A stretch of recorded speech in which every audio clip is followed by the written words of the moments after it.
Up first this evening, despite the announcement of new extended hours for businesses operating in states of emergency zones in St. Catherine, they are yet to take effect. Opposition spokesman on national security Fitz Jackson said the police up to last night were telling businesses in Portmore to close earlier than the time announced on Wednesday by National Security Minister Dr. Horace Chang. We have more in this report from TVJ's Kirk Wright.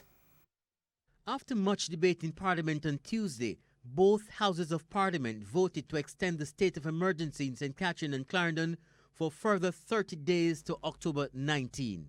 But businesses were complaining that the 8 and 9 o'clock cutoff times during the SOE were hurting them.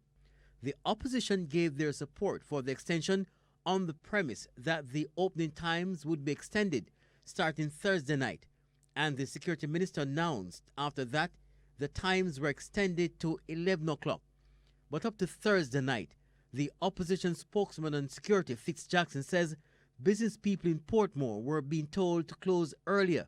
Last night, rather, I was getting calls after 11 that the police was actively advising businesses to be closed because they had no new instructions about any extended hours. This is where, Portmore? In Portmore. In Portmore, yes. And I have spoken with some of the business operators there myself. During our interview with Mr. Jackson on Friday, he got confirmation that the order to grant further extension to businesses in Portmore was being circulated to members of the security forces. I just got word from the minister that the order was printed yesterday.